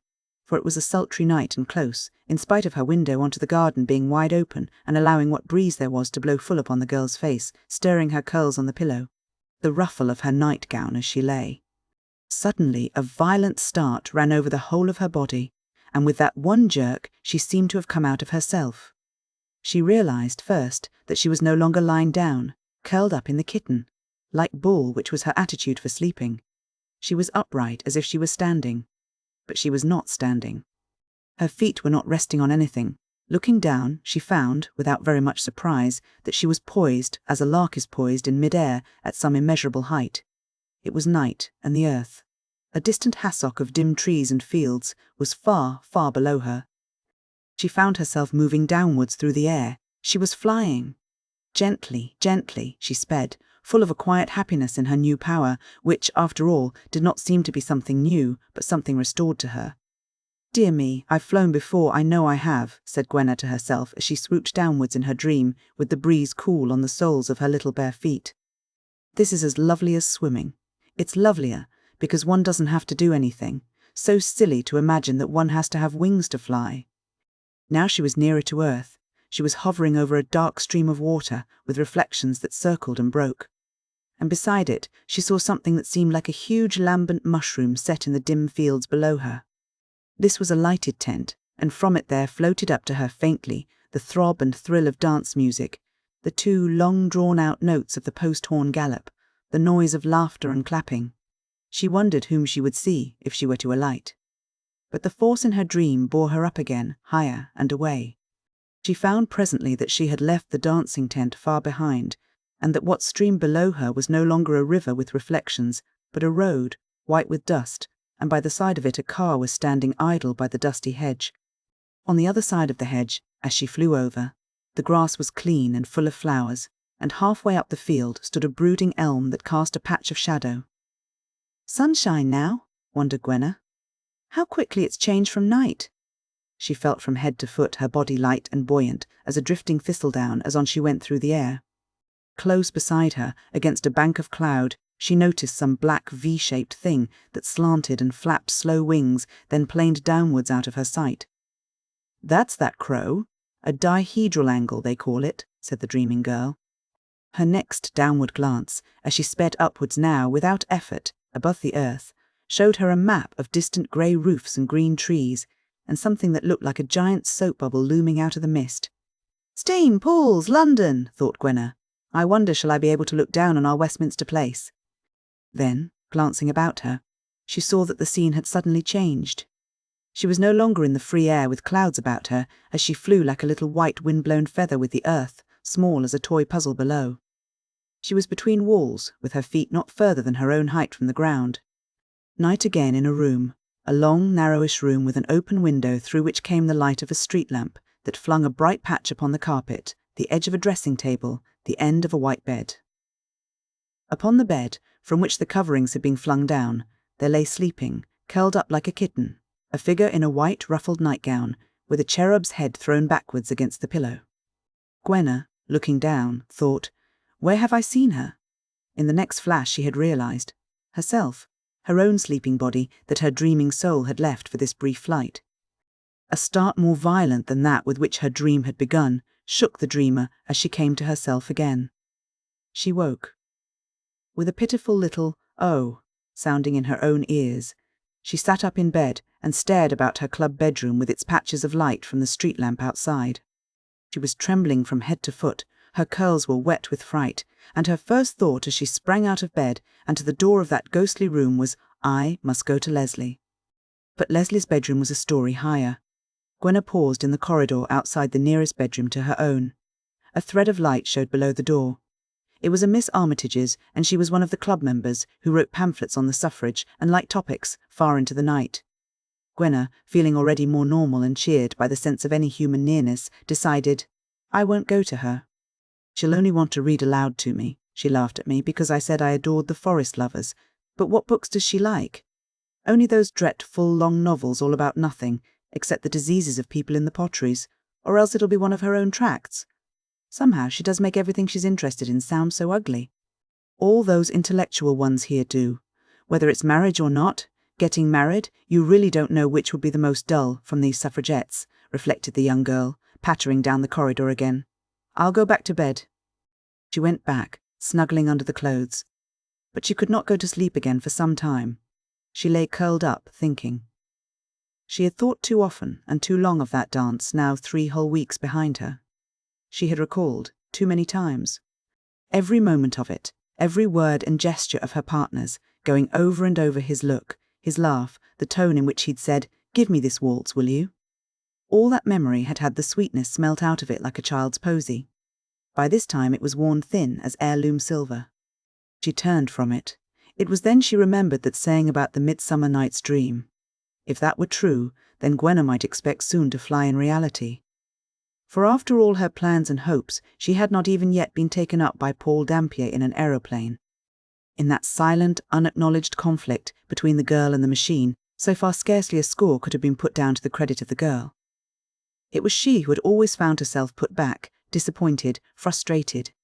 This had been by the merest accidents. First of all, the airman hadn't been able to ask her and Miss Long to his rooms in Camden Town to look at his model aeroplane. He had been kept hanging on, not knowing which Saturday to Monday Colonel Conyers, the great aircraft Conyers, was going to ask him down to stay at that house in Ascot, to have another talk over the subject of the new machine. A score for the machine, thought the girl, wakeful, tossing on her bed.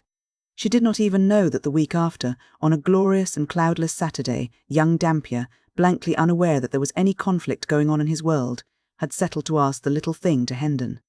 On the Friday afternoon, however, his firm had sent him out of town, down to the factory near Aldershot. Here he had stayed until the following Tuesday, putting up at the house of a kindred soul employed at that factory and wallowing in shop. Another win for the machine. The following Sunday, the cup had been almost to Gwenna's lips. He had called for her. Not in the car, this time. They had taken the tube to Golders Green, the motor bus to Hendon Church, and then the path over the fields together. Ah, delight! For even walking over the dusty grass beside that swinging boy's figure in the grey tweed jacket was a joyous adventure. It had been another when he had presently stooped and said, Shoelace come untied, might trip over that, I'll do it up, and had fastened her broad brown shoe ribbon securely for her. Her shoes had been powdered white. He had taken his handkerchief out of his pocket and had flicked the dust off, saying, as he did so in a tone of some interest, I say, what tiny feet girls do have. Pie for you, Taffy, of course, as Leslie had said later, when she'd heard of this. Second time he'd noticed them. Gwenna, in a tone half pleased, half piqued, had told him, all girls don't have them so small. And yet you don't seem to notice anything about people but their feet, she had walked on, delightedly conscious of his laugh, his amused, oh, don't I, and his downward glance. Wasn't this, she had thought, something of a score at last for the girl? But hadn't even that small score been wiped out on the flying ground? There Gwenna had stood, waiting, gleeful and agitated, her mist-blue scarf aflutter in the brisk breeze, but not fluttering as wildly as her heart. And then had come frustration once again. Paul Dampier's deep and womanishly soft tone saying, I say, I'm afraid it's going to be a bit too blowy after all. Winds rising all the time, and that other giant voice from the megaphone announcing, Ladies and gentlemen, as the wind is now blowing 40 miles an hour, it will be impossible to make passenger flights. Oh, bitter defeat for the girl, for this time there had been no idyllic picnic, ado to console her for any disappointment. There had been nothing but a rather noisy tea in the pavilion, with a whole chattering party of the young airman's acquaintances, with another young woman who had meant to fly, but who had seemed resigned enough that it was not to be this afternoon, and with half a dozen strange, irrelevant young men, quite silly, Gwenna had thought them. 2 of them had given Gwenna a lift back to Hampstead in their car afterwards, since Paul Dampier had explained that he rather wanted to go on with one of the other fellows, somewhere. Gwenna didn't know where. Only out of her sight, out of her world. And she was quite certain, even though he hadn't said so, that he had been bent on some quest that had something to do with the fiancée of his, the PDQ, the machine. Chapter 14. N. Awakening. The sore of that jealousy still smarted in the girl's mind as she turned her pillow restlessly. She could not sleep until long after the starlings had been twittering and the milk carts rattling by in the suburban road outside. She awoke, dispirited. She came down late for breakfast. Leslie had already gone off to her old lady in Highgate. Over the disordered breakfast table Miss Armitage was making plans, with some of the other suffrage workers, to speak at a meeting of the Fabian nursery. Those young women talked loudly enough, but they didn't pronounce the ends of any of their words. Hideously slipshod it all sounded, thought the Welsh girl fretfully. Her world was a desert to her, this fine June morning. For at the Westminster office, things seemed as dreary as they had at the club. She began to see what people meant when they said that on long sea voyages, one of the greatest hardships was never to see a fresh face, but always the same ones, day after day, well known to weariness, all about one. It was just like that when one was shut up to work day after day in an office with the same people. She was sick to death of all the faces of all the people here. Miss Butcher with her Cockney accent, Miss Baker with her eternal crochet, the men in the yards with their awful tobacco and trousers. Nearly all men, she thought, were ugly. All old men. And most of the young ones, round backs, horrid hands, disgusting skins, Mr. Grant, for instance, with a glance at that well-meaning engineer when he brought in some note for Mabel Butcher. Those swarthy men never looked as if they had baths and proper shaves. He'd a head like a black hat-pin. And his accent, thought the girl from the land where every letter of a word is pronounced, his accent was more excruciating than any in Westminster. Needn't believe me if you don't want, but it's true, vistas this afternoon, he was saying to Miss Butcher. Young French Duc or Comp or something, he is, taking out a patent for a new crane. Coming in early with some swagger friends of his. Wants to be shown the beauties of the building, I suppose. Better bring him in here and let him have a good look at you girls first thing, haven't I? Slong. Duty calls. I must away, and away he went, leaving Miss Butcher smiling fondly after him, while Miss Williams wondered how on earth any girl ever managed to fall in love, considering there was nothing but young men to fall in love with. All ordinary young men were awful, and all young men were ordinary, except now and again one, far away, out of reach, who just showed how different and wonderful a thing a lover might be, if one could only ever get near him, instead of being stuck down here, in this perfectly beastly place. As the morning wore on, she found herself more and more dissatisfied with all her surroundings. And for a girl of Gwenna's sort to be thoroughly dissatisfied predicts one thing only. She will not long stay where she is. Impatiently she sighed over her typing table. Irritably she fidgeted in her chair. This was what jerked the plump arm of Ottilie Becker, who was passing behind her, and who now dropped a handful of papers onto the new boards. "Zia, now see what you have made me do," said the German girl good-naturedly enough. "My letter. Pick him up, candlesticks maker." "Oh, pick him up yourself," retorted Gwenna School, girlishly crossly. "It wasn't my fault." At this tone from a colleague of whom she was genuinely fond, tears rose to Miss Becker's blue eyes. Miss Butcher, coming across to the centre table, saw those tears. "Well, really, anybody might apologise," she remarked reproachfully, "when they've upset anybody." At this rebuke, Gwenna's strained nerves snapped. An aberist with collegiate school expression rose naturally to her lips. "Cordigeg," she translated it. "Shut up," she said, quite rudely. Then the moment after she had given way to this little outburst of temper, she felt better. She was ready to be on the best of terms again with her fellow typists. They, as Miss Butcher would have said, weren't having any. They turned offended backs upon her. They talked pointedly to each other, not to her. "That's a precious long letter you've got written there, Baker," said Miss Butcher, helping to gather up the half-dozen thin foreign sheets covered with neat pointed German writing. "Is that to the beloved brother?" Miss Becker nodded her plate-wreathed head as she put the letter that began, "Geliebter Karl," into the grey-lined envelope. "He likes to hear what they make. Do at the works." Always, he asked, she said, after what they do, and who come higher and where everything's is kept. Gracious. I do believe he's a regular German spy, like in the magazines, this brother of yours, smiled Miss Butcher lightly. Don't you give away any of our state secrets, Baker, will you? We'd be having the authorities, whoever they are, poking round and inquiring.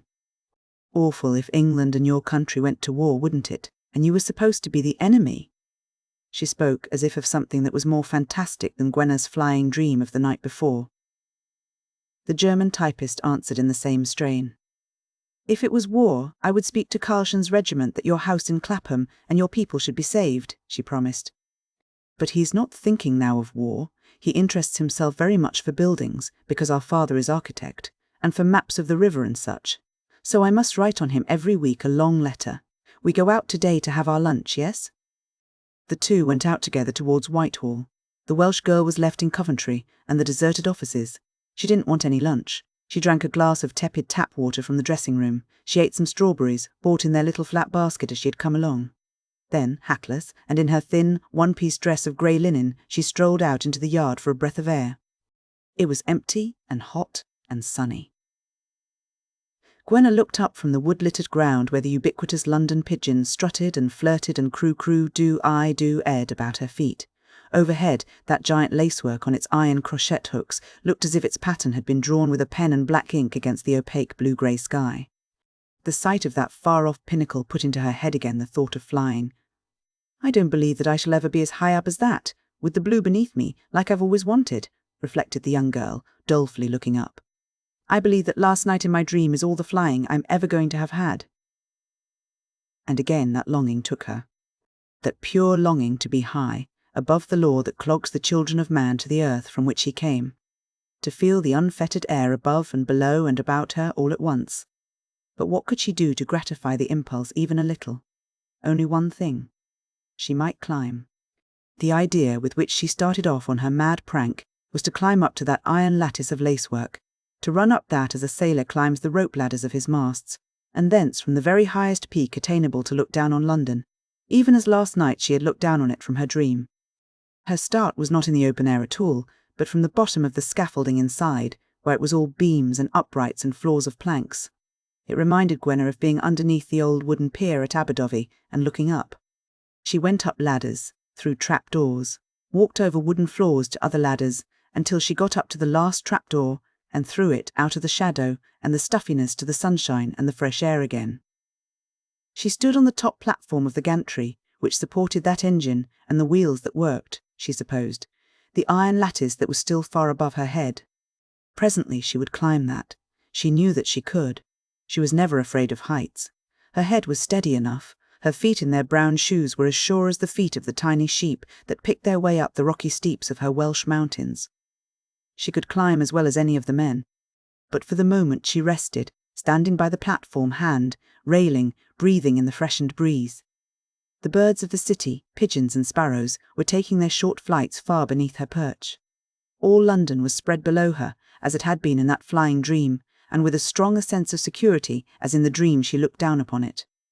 There, between the forests of chimney-pots, gleamed that highway of the Thames, blue-grey now as it reflected the sky, winding out of the distance that meant the clean green country and the willows below the lawns where people had danced, flowing on into London that sullied it, and burdened it with her barges, and spanned it with her bridges, but could not stay it. On and out its waters passed towards Greenwich, and the docks and the tall ships and the North Sea. And there on its bank was the office, the dwindled yard from which Gwenna had started. The men returning, the whole place looked nothing more than a hen, run full of fowls. Their voices ascended, more loudly than she would have expected to hear from their diminished figures. How funny to see what midgets the creatures looked from here, and to remember how majestically important each considered himself. Thought, little Gwenna, forgetting that from the yard she herself, with her grey linen frock, her brown feet and ankles, must look no larger than a roosting pigeon. She looked down, past the railing and the ends of timbers, feeling immeasurably aloof from everybody in her world. She wished she need never go down to it again. I've a good mind to give notice at the office, whatever, and go somewhere quite different, she thought defiantly, and immediately she felt elated. A weight of depression seemed to have dropped from her already. Up, up went the feather-weight spirits of youth. She had forgotten for this moment the longing and frustration of the last weeks, the exasperations of this morning, her squabble with those other girls. She had climbed out of all that. Now, before she left this place, she would do something that none of the girls she knew would dare. She'd climb further. She turned to take a step towards the crane. Then something gave her a start as violent as that in which she had, that night before, been jerked out of her dream. For now, into her absorbed musing there had broken without warning the sound of a voice. It had seemed to have come out of nothing, from behind her, and it had said, with a laugh deep and soft at once, "My machine?" "Oh yes, good of you to remember her," Paul Dampier's voice. And little Gwenna, with her back to the trapdoor, and wrapped in her own thoughts, had heard nothing of the steps of 5 pairs of feet coming up the way that she had come. In the violence of her surprise of hearing a voice, so often heard in her daydreams now, here, in this unexpected place between sky and ground, she started so that she lost her balance. The girl's foot slipped. She fell. She was half over the platform, one small foot and ankle stretched out over the giddy height as that crane was stretched. She clutched on the crook of a slender grey arm, the railing of the platform. So, for an agonized moment, she hung. But hardly had she cried out before there was the dash of a tall man's figure across the planks from the trapdoor. "It's all right, I've got you," said Paul Dampier, and caught her up from the edge in his arms. They held her. That armful of a girl, soft and warm as one of the grey pigeons, was crushed for a moment against the boy's chest. She was closer to him than she had been in any of those waltzes. Yet it seemed no strangeness to be so near, feeling his heart beat below hers, feeling the roughness of his tweed jacket through the thin linen of her frock. She felt as she'd felt about flying in that dream of hers. I must have known it all before. Then, dazed but happy, resting where she seemed to belong, she thought in a twink, "I shall have to let go. Why can't I stay like this? Oh, it's very cruel. There. Now I have let go, but he won't. He's getting his balance." He had taken a step backwards. Then she slid through his arms.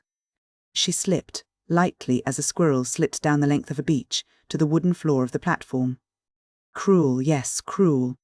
And to add to the cruelty that such a moment must end, the airman, when she left his enforced clasp, scarcely looked at her. He barely returned her greeting. He did not answer her breathless thanks. He turned away from her, whom he had saved. Yes! He left her to the meaningless babble of the others. She recognized now, in a dazed way, that there were other men with him on the scaffolding. He left her to the politenesses of his cousin Hugo and of that young French engineer, Mr. Grant's comp, who had come up to inspect the crane.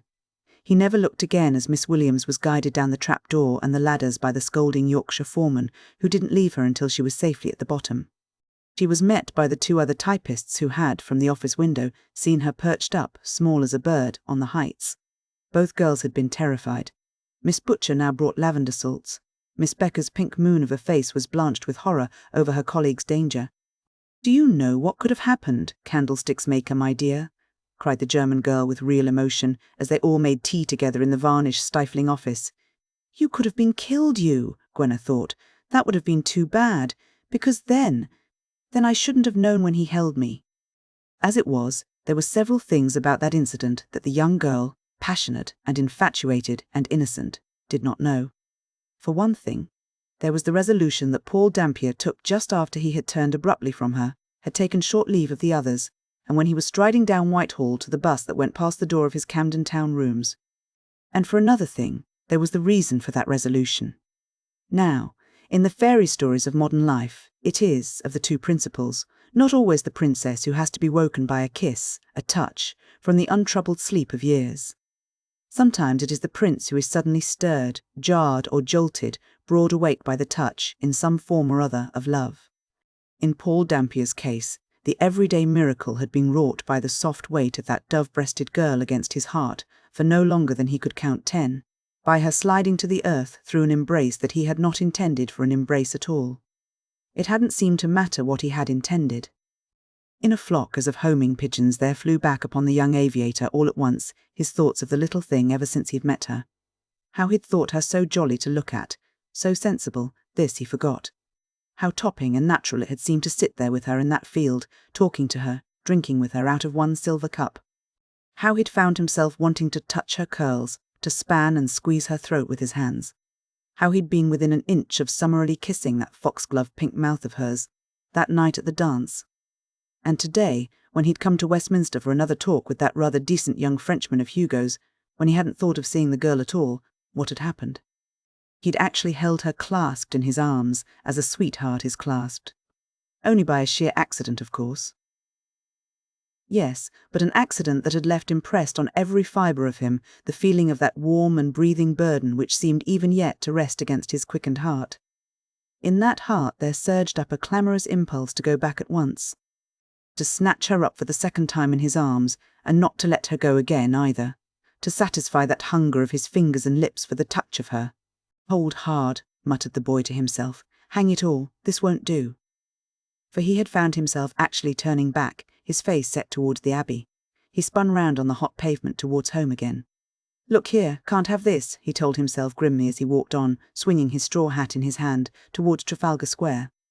"At this rate, I shall be making an ass of myself before I know where I am, going and falling in, going and getting myself much too dashed fond of the little thing. Yes." He now saw that he was in some danger of that. And if it did come to anything, he mused, walking among the London summer crowd, it wouldn't be one of these fancy dress dance flirtations. Not that sort of girl. Nor was he really. Not that sort of man, he meant. Sort of thing never had amused him, much. Not, he knew, because he was cold-blooded. Lord, no. But partly because he'd had such stacks of other things to do, partly because he'd always thought it ought to be, and could be, so much more, well, amusing than it was. This other, this with the little thing, he somehow knew that it would have to be for keeps, and that he couldn't have. Good Lord, no! There could be no question. Great Scott! For yes, if there was anything between him and the little thing, it would have to be an engagement. Marriage and all that. And Paul Dampier didn't intend to get married. Out of the question for him. He'd only just managed to scrape through and make some sort of a footing for himself in the world as it was. His father, a hard-up civil engineer, and his mother, who had been looked askance at by her people, the Swains, for marrying the penniless and undistinguished Paul Dampier Sr., they'd only just managed to give their boy some kind of an education before they pegged out. Lessons at home when he'd been a little fellow. Afterwards, one of the much smaller public schools. For friends and pleasures and holidays, he had been dependent on what he could pick up for himself. Old Hugo had been decent enough. He'd asked his cousin to fish with him in Wales, twice, and he hadn't allowed Paul to feel that he was, the poor relation. Only Paul remembered the day that Hugo was going back to Harrow for the last time. He, Paul, had then been a year in the shops, to the day. He remembered the sudden resentment of that. It was not snobbery, not envy. It was youth in him crying out, "I will be served, I won't be put off, and stop doing things, and shoved out of things forever, just because I'm poor. If being poor means being out of it, having no power of any kind, I'm dashed if I stay poor. I'll show that I can make good." And, gradually, step by step, the young mechanic, pilot, aero racer and inventor had been making good. He'd made friends too. People had been decent. He'd been made to feel that they felt he was going to be a useful sort of chap. He'd quailed a bit under the eyes of butlers in these houses where he'd stayed, but he'd been asked again. That Mrs. What's her name, the woman in the pink frock at the Smiths, had been awfully kind. Introducing him to her brothers with capital, asking him down to the New Forest to meet some other influential person, and knowing that he couldn't entertain in return. He'd just sent her some flowers and some tickets for Brooklands. Then there was Colonel Conyers. He'd asked whether he, Dampier, were engaged, and, at his answer, had replied, "Good. Much easier for a bachelor these days." And now, supposing he got married? On his screw? Paul Dampier laughed bitterly. Well, but supposing he got engaged, got some wretched girl to wait for, years of it, thanks. Then, quite apart from the money question, what about all his work? Everything he wanted to do, everything he was really in earnest about. His scheme, his invention, his machine. End of it all, if he went complicating matters by starting a girl. Take up all his time. Interrupt, putting him off his job, yes, he knew. Putting him off, like this afternoon in the yard, and that other night at the dance, only more so. Incessant. Mustn't have it, quite simply. He must not. Messing up his whole chance of a career if... But he was pulling himself up in time from that danger. Up to now he hadn't realised that there might be something in all that rot of old Hugo's about the struggle in a man's mind between an aeroplane and a girl. Now, well, he'd realised, all the better. Now he was forewarned. Good thing he could take a side for himself now. By the time he'd reached the door of the National Portrait Gallery and stood waiting for his motor omnibus, he had definitely taken that resolution of which Gwenna Williams did not know. Namely, that he must drop seeing the girl. Have nothing more to say to her. It was better so, wiser. Whatever he promised about taking her up would have to be off. A pity. Dashed shame. A man couldn't have everything. She was so awfully sweet. Still, got to decide one way or the other. This would fix it before it was too late, before he'd perhaps managed to put ideas into the head of the little thing. She shouldn't ever come flying with him. That ended it, he thought. He'd made up his mind. He would not allow himself to wonder what she might think. After all, what would a girl think? Probably nothing. Nothing at all, probably.